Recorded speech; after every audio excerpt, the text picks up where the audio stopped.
Hello students, कैसे हो। Last video में हमने डिस्कस किया था इंट्रोडक्शन ऑफ मैट्रिक्स पर। In this video we shall discuss on types of matrix and equality of matrix. Okay, let's go. Types of matrix. First is column matrix. What is column matrix? A matrix is said to be a column matrix if it has only one column. For example, A has one column and 1, 2, 3 rows.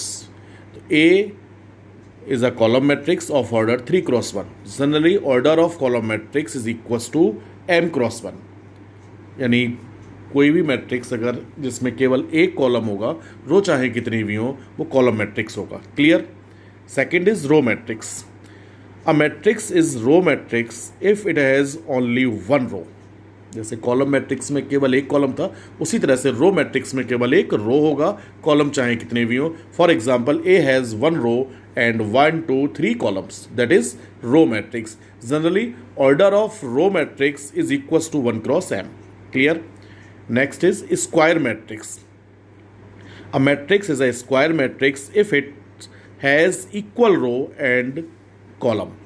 यानी अगर किसी भी matrix में number of rows is equals to number of columns, so that is square matrix. यानी row और columns अगर equal होंगे तो वो मैट्रिक्स स्क्वायर मैट्रिक्स होगा।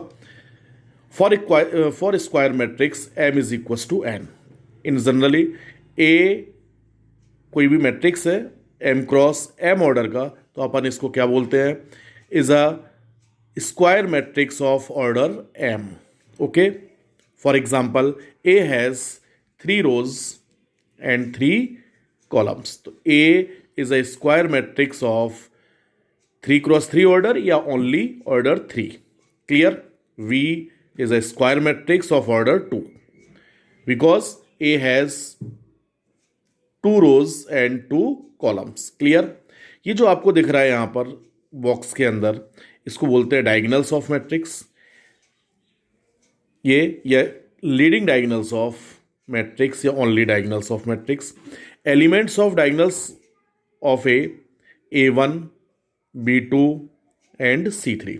Elements of diagonals of V, A1 and V2. Okay. Next, diagonals matrix. A square matrix is said to be a diagonals matrix if all its non-diagonals elements are zero. यानी अगर किसी भी element, किसी भी square matrix में diagonals के elements को छोड़कर बाद बाकी सारी एंट्रीज जीरो होंगी, तो वो मैट्रिक्स डायगोनल्स मैट्रिक्स होगा। फॉर एग्जांपल, V का जो डायगोनल्स है उसके एलिमेंट्स तो ए एंड वी हैं, बट बाद बाकी जितनी भी एंट्रीज हैं वो जीरो हैं। सेम एक मैट्रिक्स सी है, इसमें डायगोनल्स की जो एंट्रीज हैं ए बी एंड सी, लेकिन रेस्ट कितने हैं, जीरो हैं। तो A B C that is diagonals matrix. Scalar matrix क्या है? तो स्केलर मैट्रिक्स में क्या होगा कि जो लीडिंग डायगोनल्स हैं उसकी एंट्रीज को अगर सेम कर दिया जाए, इक्वल कर दिया जाए, but not equals to 1 and 0, तो वो जो मैट्रिक्स होगा वो स्केलर मैट्रिक्स होगा। A diagonals matrix is said to be a scalar matrix if its diagonals elements are equal. यहां आपको दिख रहा है कि जो डायगोनल्स की एंट्रीज हैं वो दोनों इक्वल हैं, ए एंड ए, जबकि यहां पर भी के हम ये बोल सकते हैं कि के, एक सेकेंड, कि k is not equals to 1 and k is not equals to 0। Okay, 1 and 0 को छोड़कर जो भी k की वैल्यू होगी वो सेम रहनी है, तो उसको स्केलर मैट्रिक्स बोला जाएगा। Clear? Next is identity matrix. Identity matrix का, what is identity matrix? A square matrix is said to be identity matrix if all elements of diagonals are 1 and rest are all 0. यानी अगर किसी भी square matrix के diagonals की जो entries है वो 1 होनी चाहिए, रेस्ट 0 होने चाहिए, तो उस मैट्रिक्स को आइडेंटिटी मैट्रिक्स कहा जाएगा। आइडेंटिटी मैट्रिक्स को हम रिप्रेजेंट करते हैं I के द्वारा। अगर वो 2 क्रॉस 2 का है तो I2 बोल सकते हैं, अगर 3 क्रॉस 3 का है तो I3 बोल सकते हैं। Clear? Zero matrix. A matrix is said to be a zero matrix if all its elements are zero. अगर किसी भी मैट्रिक्स के सारे एलिमेंट्स जीरो हों, सारी एंट्रीज जीरो हों, तो वो जीरो मैट्रिक्स या नल मैट्रिक्स कहलाता है। इसको हम डिनोट करते हैं ओ के द्वारा। क्लियर? ये 1x1 का जीरो मैट्रिक्स हो गया, 2x2 का जीरो मैट्रिक्स है, 3x3 का जीरो मैट्रिक्स है, ये 1x3 का जीरो मैट्रिक्स है। क्लियर? किसी भी क्वेश्चन में आने वाले टाइम में अगर अपन को आइडेंटिटी मैट्रिक्स और जीरो मैट्रिक्स का यूज करना पड़े और वो गिवन ना हो, तो अपन को सिर्फ उसका ऑर्डर पता होना चाहिए। ऑर्डर पता चल करते ही हम देख सकते हैं कि 2x2 का आइडेंटिटी मैट्रिक्स क्या होगा और 3x3 का आइडेंटिटी मैट्रिक्स क्या होगा, ये अपने आप मालूम होना चाहिए। सेम उसी तरह से जीरो मैट्रिक्स के बारे में हम ये नहीं देखेंगे कि वो गिवन है या नहीं है, ऑर्डर मालूम होगा तो सीधे सीधे अपन जीरो मैट्रिक्स का यूज कर सकते हैं, चाहे वो 1x1 हो, चाहे 2x2 हो, चाहे 3x3 हो, चाहे 1x3 हो। Okay, next, equality of matrix. Equality of matrix के बारे में हम देखेंगे कि अगर ये दो मैट्रिक्स हैं, कोई भी एक ए है और एक बी है, ए का ऑर्डर है m1 क्रॉस n1 जबकि बी का ऑर्डर है m2 क्रॉस n2। ए की एंट्रीज ai's है, बी की एंट्रीज vi's है। इसमें अगर m1 m2 की इक्वल है, n1 n2 की इक्वल है, that's means their order is same, यानी दोनों के ऑर्डर कैसे होने चाहिए, सेम हो।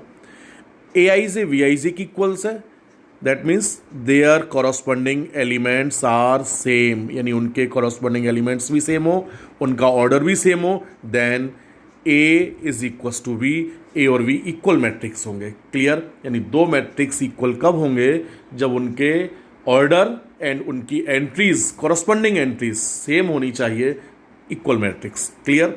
For example, this is equal to this, then find the value of X and Y. यानी ये दो मैट्रिक्स अगर इक्वल हैं तो एक्स और वाई की वैल्यू फाइंड करना है। तो आपको दिख रहा है कि इक्वल हैं, तो ये भी 2x2 है और ये भी 2x2 है। इक्वल तो है, जब इक्वल है तो कॉरस्पॉन्डिंग एलिमेंट्स भी कैसे होंगे, इक्वल होंगे। तो कॉरस्पॉन्डिंग एलिमेंट्स को कंपेयर करेंगे तो यहां आपको दिख रहा है x is equal to 3। Clear? इसका aij, इसका aij। x minus Y is equal to 1 होना चाहिए, 2x plus Y is equal to 8 and 7 is equal to 7 दिख रहा है। तो ये फर्स्ट, सेकेंड, थर्ड, ये 3 इक्वेशंस आए। इनको सॉल्व करने पर अपन को x की वैल्यू भी मिलनी है एंड y की वैल्यू मिलनी है। क्लियर? हाँ स्टूडेंट, लास्ट वीडियो में अपन ने नोटेशन ऑफ मैट्रिक्स के बारे में जाना था। तो एक क्वेश्चन आता है उस पर बेस्ड कि construct a matrix 2x2 aiz where aiz is equal to this. Clear? तो एक मैट्रिक्स aiz को फॉर्म बनाना है अपन को, जिसमें aiz की वैल्यू कुछ भी हो सकती है। फिलहाल अपन के पास है aiz is equal to 2i minus 3j।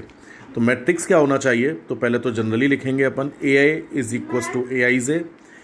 Elements क्या क्या होंगे 2x2 के, a11, a12, a21, a22। Value फाइंड करेंगे, find the value of elements of aiz because aiz is equal to 2i minus 3j। a11 put I is equals to 1 and j is equals to 1 in 2i minus 3j. Then a11 is equals to minus 1. Same a12 put I is equals to 1 and j is equals to 2. Then a12 is equals to minus 4. a21 put I is equals to 2 and j is equals to 1. तो a21 is equals to 1. Clear?